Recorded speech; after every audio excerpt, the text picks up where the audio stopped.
안녕하세요. 제 인생에서 이런 일이 펼쳐질 줄은 상상도 못했기 때문에 이렇게 사연을 작성하게 되었습니다. 평소에 보기만 하던 이 채널, 항상 상추 재배하면서 심심한 마음에 틀어놓았는데 저에게도 기가 막힌 일이 생겨서 이렇게 용기를 내어서 사연을 적어보게 되었습니다. 저는 한평생을 남편한테 종노릇 하면서 밥 차려주는 사람으로 살아왔어요. 남편과 저는 중매 결혼으로 만나게 되었죠.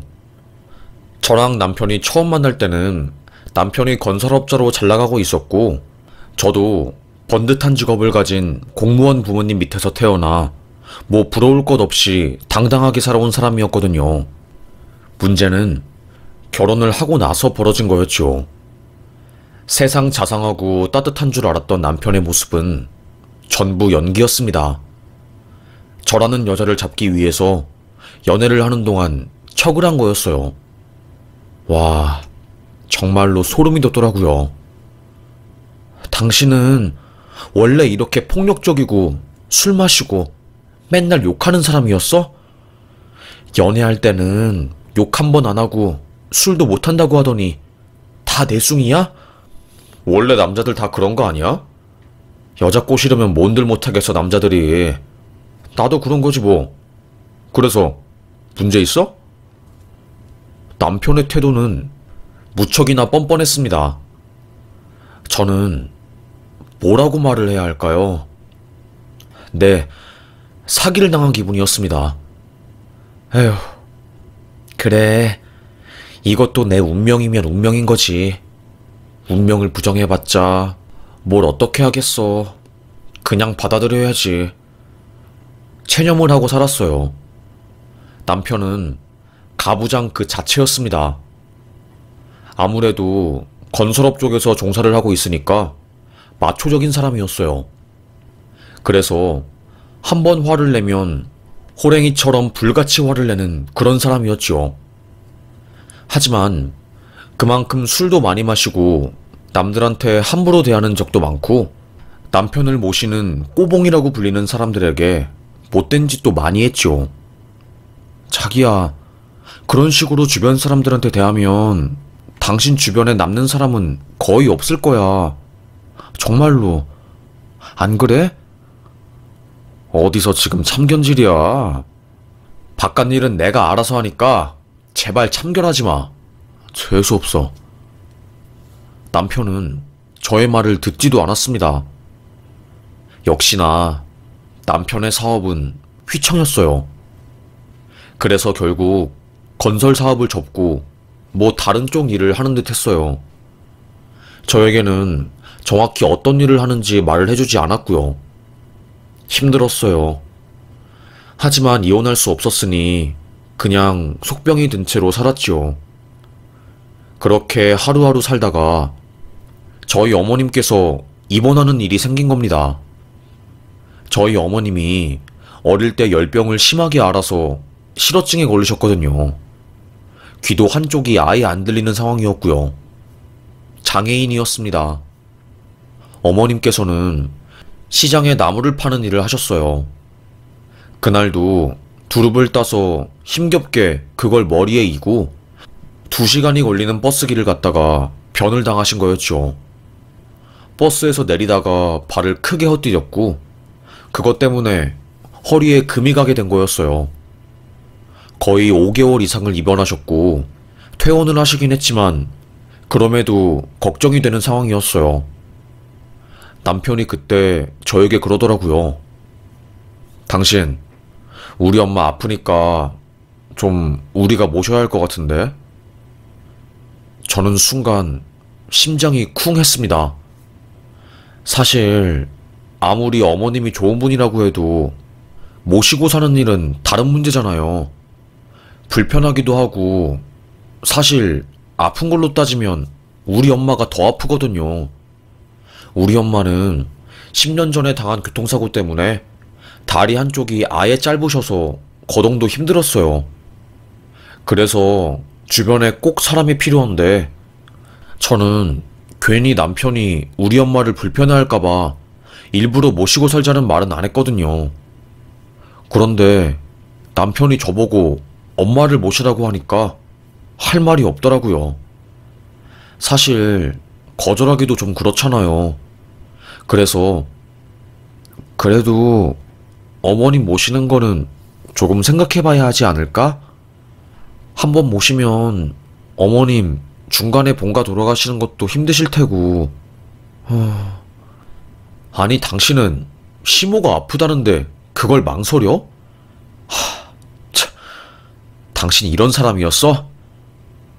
아니, 그런 뜻이 아니잖아. 갑자기 왜 그래? 에휴, 됐다, 됐어. 남편은 그날 저를 위아래로 훑어보고 진짜 제가 무슨 큰 죄라도 지은 사람처럼 저를 취급하더라고요. 계속 내내 마음이 걸렸습니다. 그래서 결국 저는 그럼 어머님 몸 좀 좋아지실 때까지 우리 집에 모시든가. 남편은 저의 말을 콱 물었고 결국 저는 어머님을 모시게 되었습니다. 쉬운 일은 아니었어요. 일단 어머님과 이야기를 하려면 종이로 이야기를 해야 했습니다.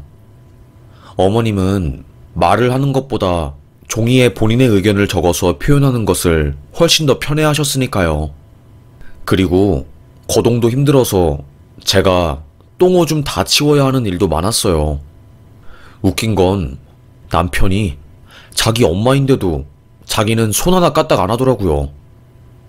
당신 어머님 이거 화장실 좀 모셔가고 이번에는 당신이 어머님 밥 좀 차려드려. 나보고 이걸 하라고? 아니, 나는 해보지도 않아서 잘 못해. 당신이 좀 해. 내가 어떻게 알아? 아니, 그러면 나는 뭐 잘 알아서 이런 거를 하겠어? 나는 뭐 태어났을 때부터 이런 거에 특화되어서 태어난 사람이겠냐고. 나 참 진짜 답답하네. 남편은 자기는 잘 모른다고 하면서 자기 엄마 챙기는 성가신 일은 하나도 안 하더라고요. 그러면서 저한테 고마운 티는 하나도 안 내고 오히려 당연히 며느리로서 할 일을 하는 건데 뭐 그리 생색을 내냐는 반응뿐이었지요. 어처구니가 없었습니다. 뭐 이런 사람이 다 있나 싶었어요. 아무리 제 남편이긴 하지만 아주 꼴물견이었습니다. 저도 나름의 제 방식대로 반항을 했어요. 우리 엄마도 몸이 아프니까 모셔야 할 것 같은데? 참네. 나랑 장난하는 거 아니지? 남편은 극구 반대했습니다. 너무너무 불편하다고 장모님 있으면 옷도 제대로 못 갈아입을 거 아니냐고 하대요. 솔직히 저도 마찬가지죠. 시모라는 존재가 편하지는 않았지요. 저는 역지사지로 아주 똑같이 한번 느껴보라고 엄마를 저희 집에 모셨어요. 아이고, 내가 우리 딸 신혼집에 처음 와봤네. 아이고, 아이고. 꽤나 좋아하셨어요. 엄마는 저랑 같이 사는 것 자체를 굉장히 행복해 하셨죠. 아무래도 혼자 사시기에는 적적하고 딸내미랑 함께 사는 게 좋지요. 그런데 문제는 저희 남편이 엄마한테 그렇게 눈치를 줬어요. 아, 진짜. 안 그래도 좁은지 사람이 더 들어오니까 좁아 터지겠네. 소리를 지르고 식탁에서 밥을 먹다가 말고 나간 적이 한두 번이 아니었죠. 그리고 우리 엄마 앞에서 아니, 왜 이렇게 노인들은 몸에서 쉰내가 나는 거야. 늙은 냄새가 나니까 나도 같이 늙어가는 것 같잖아. 아, 진짜 참. 사람 무안 주는 거에는 아주 도사였습니다. 저도 혈압이 당기더라고요. 무슨 이런 남자가 다 있나 싶었지요. 아무리 생각을 해도 이건 아니었고 우리 엄마도 눈치가 보였는지 나중에는 저에게 아무래도 엄마는 그냥 나가서 있는 게 나을 것 같아. 남서방 눈치도 보이고 그러네. 남서방이 엄마를 싫어하는 것 같아. 저는 엄마에게 정말 너무 미안했습니다. 엄마, 아니야. 남편이 성격이 좀 그래서 그렇지. 아니, 엄마 나가지 마. 나랑 같이 있어야지. 아니야. 늙어서 자식 집에 얹혀 사는 것도 마음이 좀 그렇고 자꾸 신경이 쓰여. 엄마는 결국 나가셨어요. 원래 본인의 집에서 사는 게 속이 편할 것 같다고 하시면서 저희 집을 나온 거였지요. 너무 마음이 무겁고 남편한테 화가 나고 그랬습니다. 아무리 그래도 그렇지 장모님한테 그렇게 무안을 주고 의도적으로 불편하게 만들어서 집을 나가게 하려고 하는 그 심보가 너무나도 밉더라고요. 저는 당신 정말 너무한 거 아니야? 내가 당신 어머니, 시어머니가 불편하다고 해서 어디 한번 화낸 적 있어? 한 번도 없잖아. 그런데 당신은 대체 왜 그러는 거야? 왜 그렇게 마음을 못되게 쓰는 건데? 알 수가 없어, 당신 마음을. 정말 화가 날 정도야. 뭐가? 내가 언제 그랬는데? 왜 또 혼자서 오반데, 당신은? 역시나 남편은 저를 예민한 사람으로 만들었고, 저는 할 말도 제대로 못하고 기가 죽은 채 낑낑대고 있어야 했습니다. 그야말로 남편의 입맛에 맞추어서 저라는 사람이 변했던 거였어요. 기가 죽고 성격이 센 남편과 함께 하다 보니까 힘들더라고요. 그렇다고 해서 시모를 내쫓을 수도 없는 노릇이었어요.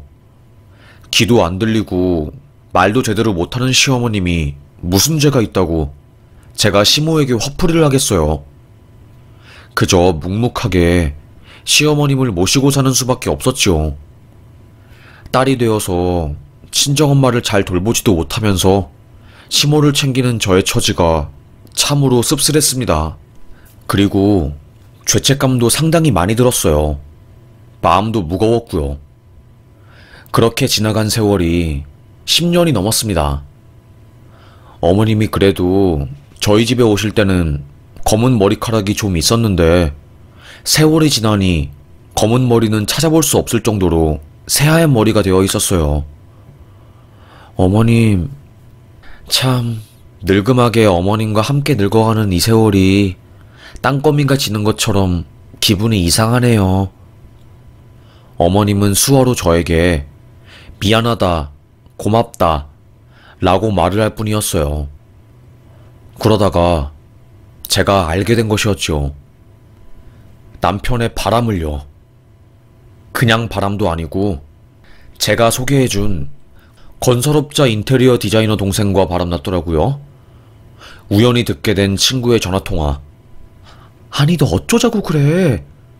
수진이가 너 지금 남씨 만나고 있는 거 알기라도 하면 어떻게 할 건데?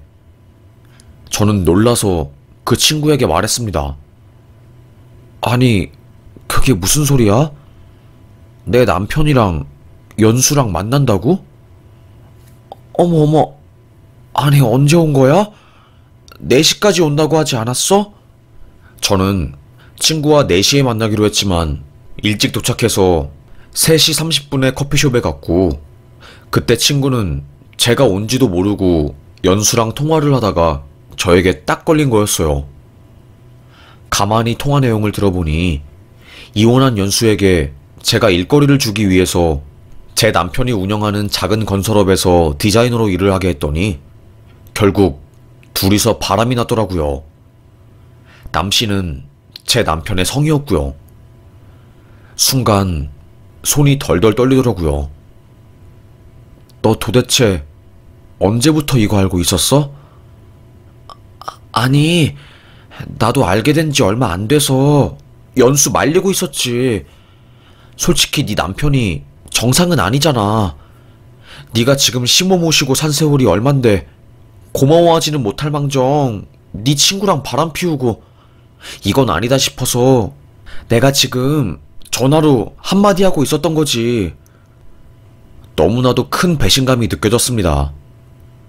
10년이 넘는 시간 동안 말도 못하는 시어머님을 모시고 사느라 나의 인생은 다 망가지고 나의 삶, 나의 취미, 그 어떠한 것도 즐기지 못하고 살았는데 내 남편은 고마운지도 모르고 바람이나 피우고 있구나. 너무나도 비참했습니다. 그래도 남편이 바람은 안 피우는 줄 알았는데 바람까지 피운다는 것을 듣고 저는 여자로서의 자존감이 와르르 무너지는 듯 했어요. 그때 저는 이성을 잃었어요. 친구에게 너도 똑같아. 그런 일이 있으면 나한테 먼저 말을 해야 할 거 아니야? 너네 셋이 한패 아니야? 어떻게 연수가 나를 배신하고 내 남편이랑 바람을 피울 수 있어? 자기 이혼했다고 내가 걱정해서 챙겨준 건데. 저는 그 카페숍에서 고래고래 소리를 팍 지르고 미친 여자처럼 머리를 헝클어뜨리고 택시를 잡아 집으로 왔어요. 도무지 참을 수가 없었지요. 집에 도착하자마자 가지런히 놓여있던 살림살이들을 싹 다 박살을 내버렸습니다. 접시가 깨지는 소리가 쫘르르 들리고 찬장에 있는 물건들이 전부 다 떨어졌어요. 어머님이 깜짝 놀라서 뭐 하는 거야? 어눌하게 말을 하며 저를 말렸지요. 수화로 제발 애미야, 그러지 말아라. 무슨 일이야? 황급하게 저에게 말을 전달했지만 저는 이미 이성을 잃은 상태였습니다. 어머님, 다 필요 없어요. 제가 10년 넘게 남편 위해서 어머님 모시고 살았잖아요. 제가 어머님한테 언제 귀찮은 척, 싫은 척 한 적 있어요? 저의 말에 어머님은 강하게 고개를 휘저었지요. 절대 없다고 하면서요. 그런데 어머님 아들이 저한테 어떤 짓을 한 줄 알아요? 우리 엄마가 일주일 동안 우리 집에 있을 때 그것조차 싫어서 장모한테 노인 냄새 난다고, 칙칙한 냄새 난다고, 불편하다고 온갖 똥 씹은 표정을 지은 사람이에요. 그런 사람이라고요. 그런데 그것도 나는 참고 그냥 넘어갔는데 이제는 10년 넘게 자기 엄마 모시고 산 아내를 배신하고 아내 친구랑 바람이 났다고 하네요. 제가 이 상황에서 어떻게 참겠어요, 어머님? 저는 미친 듯이 소리를 고래고래 질렀습니다. 어머님은 눈물을 펑펑 흘렸어요. 미안하다고, 정말 미안하다고, 다 내 잘못이라고 무릎을 꿇고 그야말로 난리도 아니었죠. 그때는 저도 제정신이 아니었던 것 같아요. 그냥 눈이 돌아가지고 집에 있는 모든 물건을 부수고 던지고 그동안 쌓였던 감정들이 폭발하고야 말았습니다.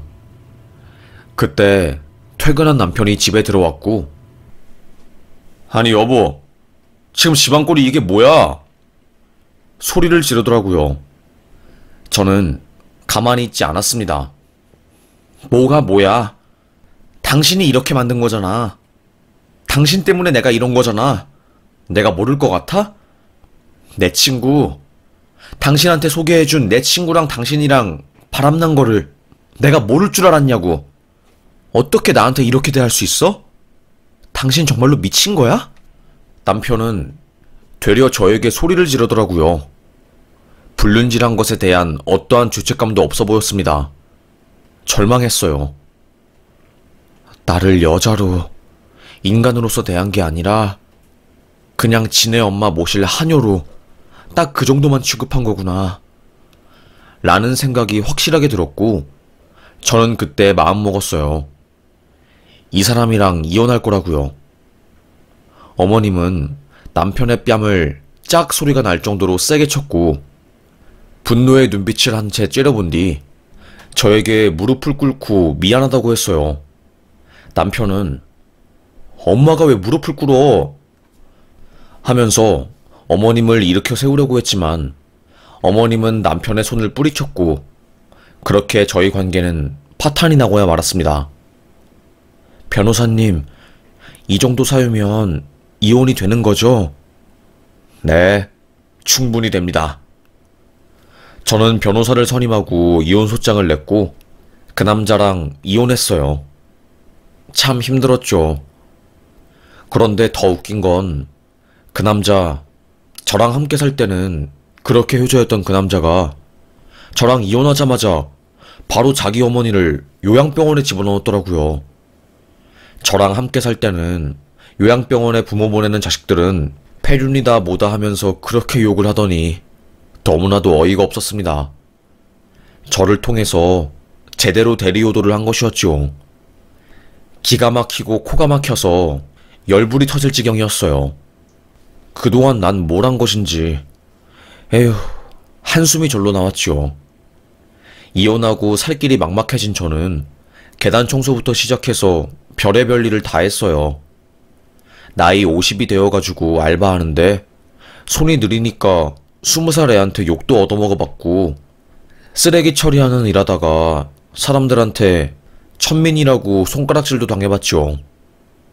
참 제 인생이 기구했습니다. 그런데 그때 제 핸드폰으로 모르는 번호 부재중이 찍혀 있었어요. 저는 누구지? 싶었습니다. 그런데 모르는 번호니까 그냥 무시를 했어요.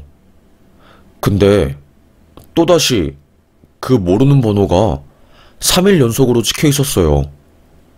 아무리 생각해도 이게 무슨 일인지 알 수가 없었던 저는 그 번호로 전화를 했습니다. 누구세요? 네? 아, 저 영동산 요양병원 간호사예요. 심남복 어머님이 꼭 좀 이 번호로 연락을 해서 말을 대신 전해달라고 해서요. 알고 보니 요양병원에 갇혀있는 어머님이 간호사 핸드폰을 통해서 저에게 연락을 한 거였어요. 저는 놀라서 바로 어머님이 계시는 요양병원으로 달려갔습니다. 전 남편은 그곳에 어머님을 방치해두고 한 번도 찾아가지 않았다고 하더라고요. 어머님은 저를 보자마자 펑펑 우시더군요. 그리고 저는 스케치북을 꺼내서 무언가를 북북 적는데, 애미야, 나를 용서해다오. 내가 미안하다. 나 때문에 인생을 제대로 누리지도 못하고, 이런 내용이 써 있었어요. 저는 제 전남편은 미워하지만 어머님은 미워하지 않았거든요. 어머님 아니에요. 어머님 잘못이 아니에요. 그러니 마음에 담아두지 마세요. 제가 어머님을 모신 10여 년의 세월은 절대로 후회스럽지 않아요. 그러니 걱정하지 마세요, 어머님. 미안하다, 미안해.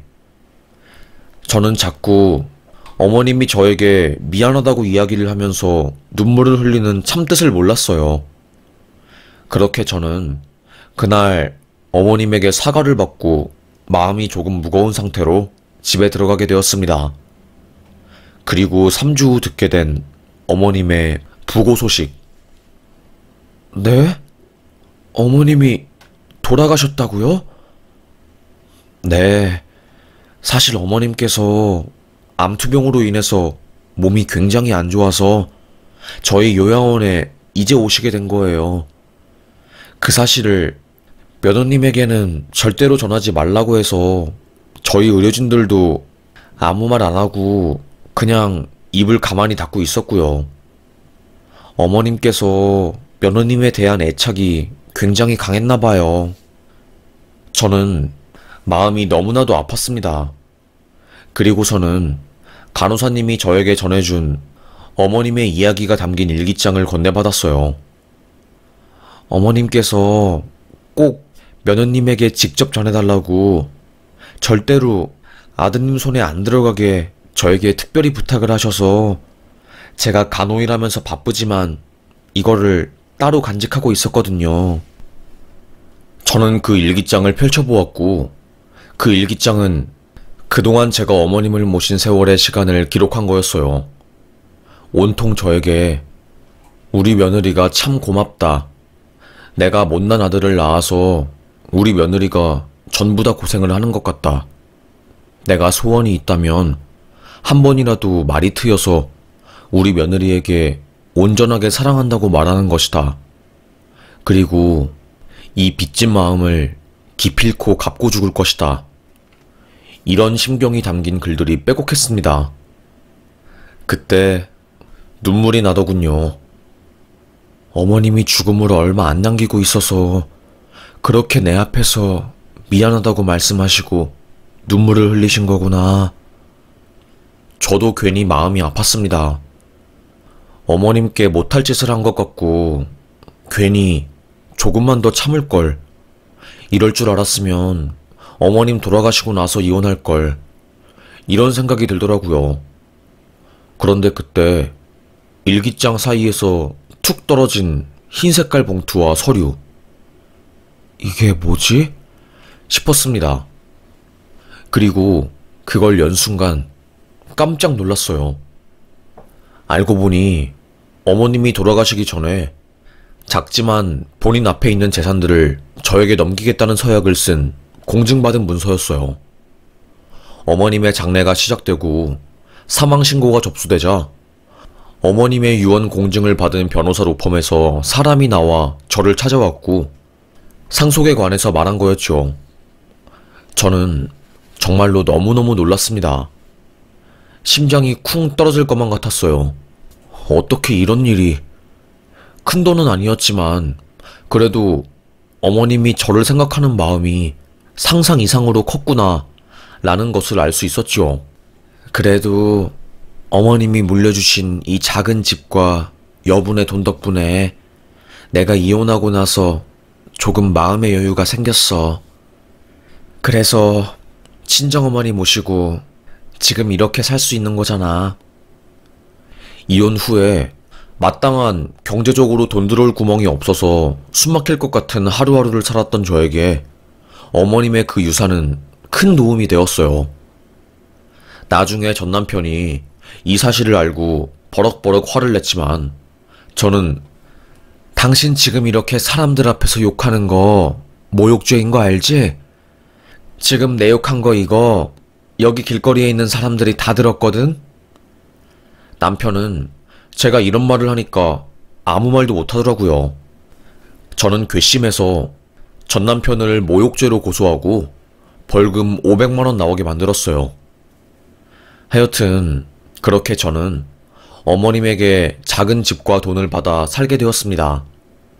우리 친정엄마도 남서방은 재활용도 안 되는 아주 질이 나쁜 인간에 비해서 그래도 사돈은 인정머리가 있고 마음이 너그러운 사람이구나. 아주 잘 됐지 뭐. 그래도 사돈이라도 좋은 사람이라서 참 다행이네. 저도 마찬가지의 입장이었습니다. 그런데 어머님이 물려주신 작은 그 집에서 8년 뒤에 어마어마한 일이 벌어질 줄은 꿈에도 몰랐죠. 정말 너무너무 놀랐습니다. 작은 초가집처럼 생긴 그 집에서 8년간 저와 친정엄마는 함께 살았어요.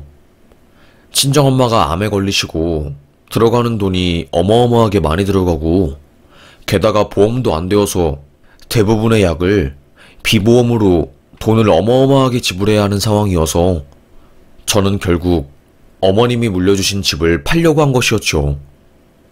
이제 집에 있는 물건들을 싹 정리하려고 하는데 세상에, 제가 8년 동안 한 번도 가보지 않았던 다락방에서 엄청난 금과 현금이 발견된 거였어요. 아니, 이게 뭐야? 무슨 금반지가 이렇게 많아? 세상에, 말도 안 돼. 아니, 이게 뭔데 도대체? 나 정말로 꿈꾸는 건가? 이게 말이 되는 건가? 어안이 벙벙했습니다. 믿기지 않았어요. 제가 태어나서 그렇게 많은 금과 보석들을 본 적이 없었거든요. 손이 덜덜 떨렸죠. 그렇게 그 다락방 안에 있는 책들과 이것저것 문서들을 저는 전부 다 보게 되었어요. 그때 알게 된 것이었죠. 한국전쟁이 발발할 시기에 어머님의 어머님이 금은방을 하고 계셨고 북한군이 쳐들어오면 그걸 다 뺏길 걸 아니까. 그래서 금은방을 다 접고 금반지랑 보석들을 다락방에 숨긴 거였어요. 시모의 어머님이 돌아가시면서 시모에게 그걸 물려주신 거고, 어머님은 아무래도 소중한 것이다 보니까 함부로 손대지 않고 다락방에 고이 냅둔 거였죠. 저는 몰랐어요. 이 사실을요. 제 전남편도 모르고 있는 사실 같았고요. 순간 제 머릿속에서 무언가가 스쳐 지나가더라고요. 그건 바로 시모가 저에게 물려준 시모의 일기장이었습니다. 저는 바로 박스를 뒤져서 돌아가신 시모의 일기장을 펼쳐보았고, 맨 마지막 페이지에 아주 작은 글씨로 힘들 때면 다락방을 보거라 라고 써있는 것을 확인했어요. 저는 그게 그저 어머님이 혼자 낙서한 글귀인 줄 알았는데 8년이 지나고 나서야 그 참뜻을 알게 된 것이었죠. 그동안 어머님은 그렇게 가난하게 힘들게 사셨으면서 그 금은보화를 정말로 중요할 때 쓰기 위해서 본인의 삶도 뒤로하고 그것을 지키셨던 거였어요. 그제서야 저는 눈물이 펑펑 나더라고요. 어머님, 이럴 줄 알았으면 어머님한테 더 잘해드릴걸. 어머님, 죄송해서 어떻게 해요? 저는 너무나도 후회가 되더라고요. 제가 전남편의 바람 소식을 알고 화가 나서 집안의 유리잔들을 다 깨버리고 미친 사람처럼 소리 지르고 난리치던 순간들이 떠오르고, 어머님이 놀라서 펑펑 울며 저를 말리던 그 순간이요. 너무나도 가슴이 아팠습니다. 그렇게 저는 겨우겨우 마음을 추스르고 그 금을 조금 팔아서 우리 엄마 암투병하는데 병원비로 보태게 되었어요. 정말로 돈이 없어서 고칠 수 있는 병도 못 고치고 죽게 생겼다가 벼랑 끝에 있는 기분이 드는 상황이었을 때 어머님이 남긴 유산을 찾게 되었고, 그게 저를, 그리고 우리 엄마를 살리게 된 거였어요. 남서방 때문에 내 딸이 10년이 넘는 세월 동안 고생하고 너무나도 힘들게 살아서 너무나도 그 집안이 싫었는데, 그래도 안사돈 때문에 내가 살게 되는구나. 하늘은 아는 거야. 우리 딸이 한치의 거짓말도 없이 정직하게 살아왔고 항상 진심을 다해서 하루하루 열심히 봉사하며 살았던 것을 남들은 몰라도 하늘이 알고 거의 20년이 지난 지금에서야 우리 딸에게 선물을 내린 거야. 저도 놀랐지요. 이런 일이 저에게 생길 줄은 상상도 못했거든요. 저는 그렇게 어머님의 선물, 유산을 받고 금전적인 시달림에서 벗어나 엄마의 간병에만 집중할 수 있는 삶을 살게 되었어요.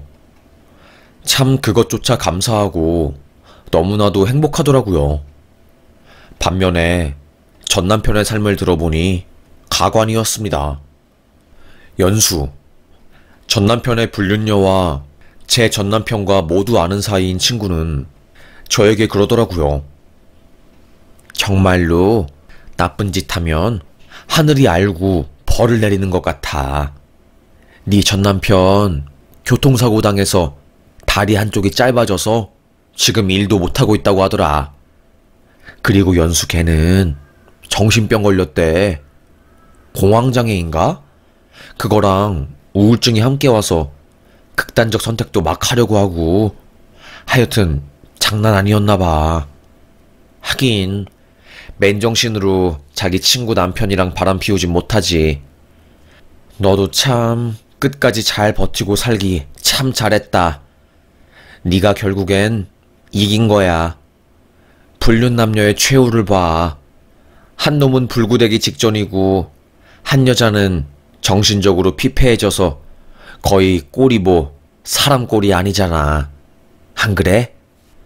그동안 몰랐던 전남편과 연수의 이야기를 들으니 통쾌하고 쌤통이면서도 만감이 교차하더라고요. 나와 가장 친했던 절친의 인생이 낭떠러지로 떨어지고 그리고 전 남편이 병원에 입원해 사경을 헤매고 있다는 말을 들으니 인생이란 뭘까 싶었습니다. 그래, 젊을 때 잘 나가면 뭐해? 지금이 중요하지. 지금 행복하고 삶이 즐거워야지. 앞으로의 삶도 행복하고 즐거운 거지. 에휴, 그들은 벌을 받은 거야. 마땅히 받아야 할 벌이었어. 하늘도 그들이 죄를 지은 것을 알았기 때문에 제 손에 물 한 방울 안 묻히고 그들이 자멸하도록 만들어준 것 같아요. 저는 적어도 그렇게 생각을 하고 있었네요. 그래서 저는 결심했습니다. 더 착하게 살 거고, 나의 소신대로, 도덕적으로, 그리고 맞다고 생각하는 일을 하면서 살기로요. 그래서 어머님이 남겨주신 그 유산을 저의 개인적인 욕망을 채우기 위해서 사치 부리는 돈으로 쓰는 게 아니라 우리 엄마나 시모처럼 몸이 아픈 노인분들을 위해서 돌보미 지원 비용이나 무료 도시락 나눔 등의 일을 하는데 돈을 쓰고 있네요. 사실 처음에 마음의 여유가 없었을 때는 기부는 무슨 기부야, 나부터 잘 먹고 잘 살아야지 라는 생각이 들었는데 오히려 기부하고 남에게 베푸니까 더 큰 걸로 저에게 돌아오는 것을 보니 이제는 기부가 저의 삶이 되었네요. 사실 전 남편의 바람으로 인해서 정말 몇 년간은 숨도 쉴 수 없을 정도로 힘들었어요. 그런데 신기하게 아무리 힘든 일도 시간이 지나면 다 지나가더라고요. 그때는 참 아팠었지, 괴로웠지, 이런 생각으로 담담히 그 모든 것들을 흘려보내고 지나보낼 수 있었던 거였어요. 참으로 너무나도 감사했어요. 그렇게 저는 그들을 마음속으로 용서하게 되었습니다. 불쌍한 사람들이고 많이 부족한 사람이라고 생각을 하니까 제 마음속에 그들을 미워하는 감정도 사라지더라고요. 미워하는 감정이 없으니까 저의 마음도 편해지게 되었고 속이 가벼워졌습니다.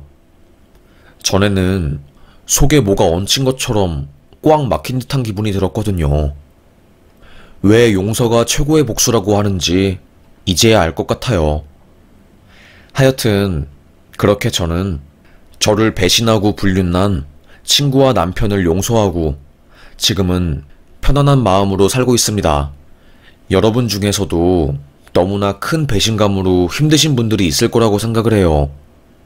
저도 시간이 오래 걸리긴 했지만 그럼에도 불구하고 이렇게 마음이 편해졌으니까 저를 보고 힘을 내시면서 힘든 시간을 보내시길 바라요.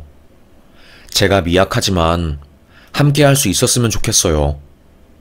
저도 힘들 때 다양한 사람들의 이야기를 들으면서 저의 처지를 위로하기도 하고 위로받기도 했어요. 그럼 저는 사연 여기서 마치겠습니다. 저의 이야기가 조금이나마 위로가 되었기를, 위안이 되었기를 희망하며